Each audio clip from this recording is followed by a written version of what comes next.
وأعتقد بأن لدى الإخوان مجموعة تساند الحوار وأخرى تدعم المواجهة وتلجأ إلى العنف، لكن لا أمتلك معطيات تدعوني للتفكير في أن الإرهاب الذي يقوده الجهاديون في مصر جزء من استراتيجية الإخوان.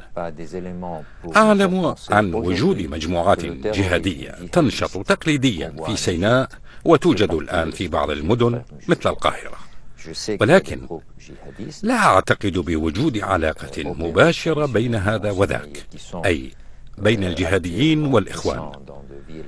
أنا لست من خبراء الشؤون الأمنية، ولكن أعلم بوجود مجموعات سلفية ومهربين من بين البدو في سيناء لا يترددون عن اللجوء لاستخدام العنف، وأعتقد جازما بأن المواجهة لن تؤدي إلى أي نتيجة، وهناك من هم في صفوف الإخوان ويعارضون الحوار ويفضلون المواجهة. أنت كنت قنصلا عاما في الجزائر في التسعينيات. هل تخشى دخول مصر في سيناريو جزائري ما دام الإخوان المسلمون يرفضون المشاركة في أشغال خارطة الطريق؟ لا أتوقع ذلك، فالبلدان يختلفان عن بعضهما، وهناك معطيات تتصل بمؤسسات الدولة والمجتمع تختلف تماما عن بعضها بعضا في كلا البلدين. ولا أعتقد بأن مصر ستدخل سيناريو الجزائر في التسعينيات، لكن نحن قلقون إزاء مناخ العنف السائد اليوم، رغم كون العنف لا يعم البلاد بأكملها. فهناك عنف محدود مثل الاعتداءات الأخيرة على كنيسة كانت تحتضن حفل زفاف، وهناك الكثير من الحالات الشبيهة لا نتردد عن شجبها ولفت انتباه الأوروبيين إلى ما يحدث.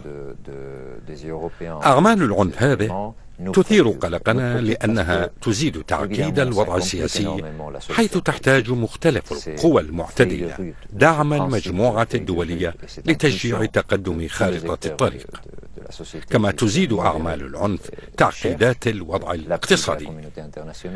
يجب التفكير بأن الوضع الاقتصادي كان من بين أسباب تفجر الثورة قبل 3 أعوام، فالاقتصاد وشعارات الكرامة جرت أناسا كثيرين إلى الخروج في الشوارع، ومناخ العنف يثير القلق لأنه سيؤثر على المستثمرين والسياح، وبالتالي على فرص خلق مواطن العمل وعلى حظوظ مصر للخروج من الأزمة. الوفاق الوطني شرط أساسي بالنسبة لكل من تونس ومصر للخروج من الأزمة.